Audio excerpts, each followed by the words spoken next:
word why. What a curious word. The kind of word that can make us cringe, feel defensive, or even distant. But you know, sometimes why is the key. The key that can unlock so much to our lives. Join me as we explore the why with fascinating contributors to the world. Those that entertain us, inform us, teach us about life, and if we're lucky, inspire the next in all of us. I'm your host, Dr. Rod Berger, and welcome to Headroom, a production of Rainlight and co-produced by Old Soul. Let's go. Jost, it's so nice to spend some time with you. There's a lot of excitement around Williams Racing. I want to start with this question. You have a storied career in the sport. Is there more joy in the build now at this stage in your life, in your career, in building something, than in even realizing sort of a gain in the standings? When you look through all my career, it was always a challenge in building something. I'm not the guy who just to run something at the stage as it is. So I always like to go somewhere where it's a big challenge, where you don't know if it's achievable or not, but give it the very best, try to build a good team and then achieve it. So that's why this job at Williams was the only job I would have taken. I was close to retirement. I just was 1 month before retirement. 1 month? 1 month before, with everything organized, got all my toys, knew what I wanted to do. And then when I got the call and started the discussion, I say if I take one challenge as a job, then this is this. And so tell me about that phone call. Like, what's the experience like for you? Do you almost get like a little boy with excitement that you get to build something? Yeah, of course. It's like if a phone call like this comes completely out of the blue, then normally you would say, okay, give me a week, I come back to you, but it didn't take me a second. It didn't to take say, you a yeah, second. we can talk, yeah. So yeah, of course we can talk, and then forget everything else, what was planned, what was scheduled. Now let's talk. Is there a benefit because you've been building throughout your career that you were that close to retirement, that you bring lessons with you that make you different in the role that you're in now with Williams? Yeah, I think there is a couple of things in going in that direction. One is that for this job, I think I need all the experience I've gone through in automotive and in racing. I think the combination is very important. If you would just be in racing, it's 800 people. If you've just been in racing, I think it's very difficult to restructure a team or a company with 800 people. If you've just been in automotive, you don't understand the special needs of racing. So that's what I thought, to bring Williams back from the very low, couldn't get any worse, and to bring them back to finally glory. I believe I have the experience and the various experiences that I can give it a try and make it happen. So I didn't go in and say, I want this job and I have no idea how to do it. Because I went to this job and said, I think with all the experience I have, I will give that a chance. When did you know in your career that you had the sort of the mental makeup and skill set to be a team lead, to head in the role that you're in now? Was there a point in time where you kind of looked in the mirror and said, I think this is my path? No, not really. Not really. Many say, okay, what was your career planning? And I was always against career planning. You were against career planning. Yeah, I think if I would have done a career planning, I would never ended up here because it was so much out of reach. I think I would have been corporate in BMW and starting or somewhere corporate. But my philosophy was always, I want to do a job I enjoy most. So it's the best job for me right now, and I want to do it the best possible because I really enjoy it. And I believe if you do this, then opportunities come up, and the opportunities that come up are not the opportunities you would have planned. And then you have to have the courage to take them. And say get thrown in the water and take the challenge. And that happened a couple of times. You need also the flexibility then to change company, to change locations, to change where you live. But it was never a plan what is next. Always had to come doing a good job, being successful, and then the calls come. How has your relationship to competing in competition changed over time? So many in professional sports, there's an addiction almost to competition and winning, but it seems to change with experience and wisdom. How do you look at that? I don't think that has changed. It hasn't changed No, for you. no. For me, as a kid, I had, when I raced, started at 16, I was still going to school, and I had a piece on my desk always with second is the first loser. Second is the first loser.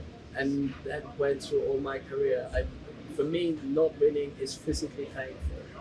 Physically painful. Physically painful. But it doesn't mean that you can't. I think you have to be a good loser as well. You have to, and I think if not winning is physically painful, then you appreciate if somebody is better as well.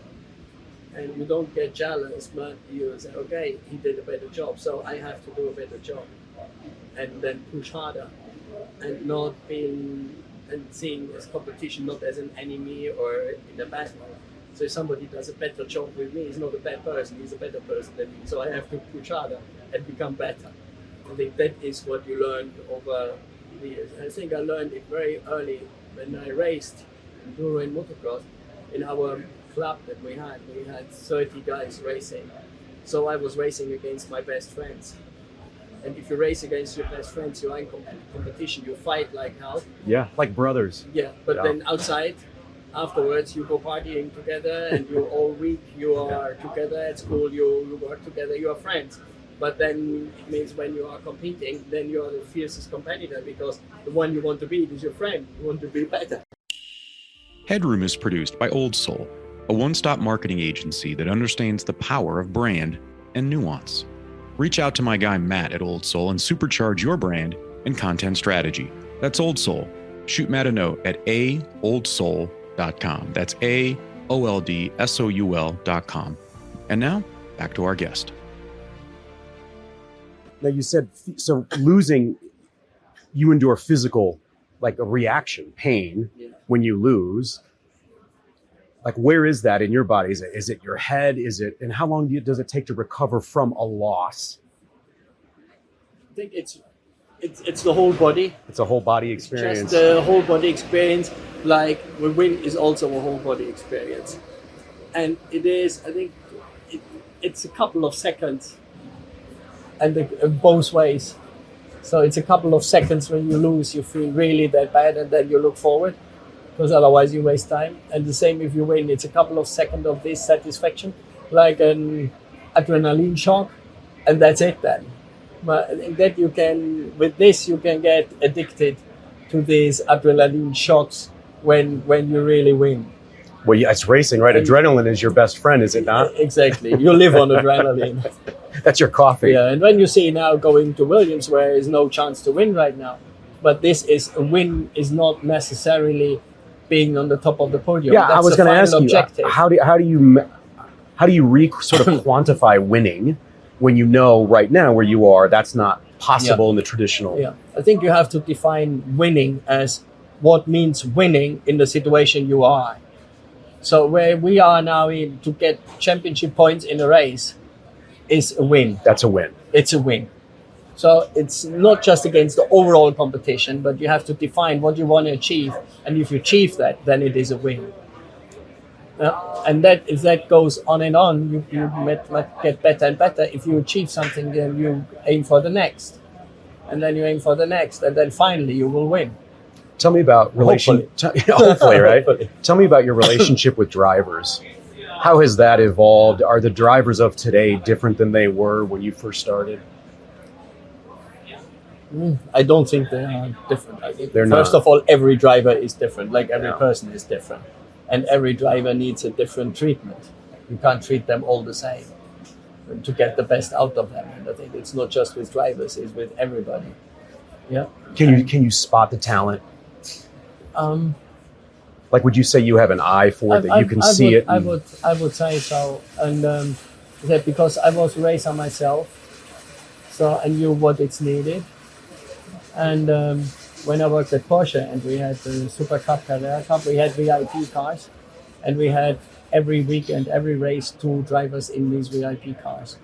So I had Eddie Irvine, I had Ralf Schumacher, I had so I went through about 30 drivers every year, and they came in the team just seeing the weekend. I saw the approach, I saw how they compete, how they handle the team, and how they got into a race weekend.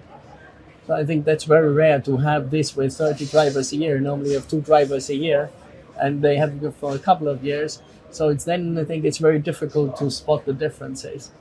So what we see now, we founded the academy and we took Logan on board and put him in the first. He is rookie in F2. He's third in the championship right now, and he has a chance to be in our car next year. That's a win. That's right. When exactly. you're with the development of the team, that's a win.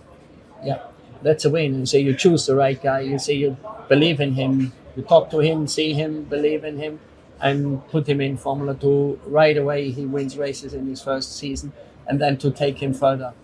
I think that is for me is a really high satisfaction to get young guys through and get competitive. And the age where I'm in, they're all like kids for me, isn't it? I think I create with them a father-son relationship. Father-son relationship.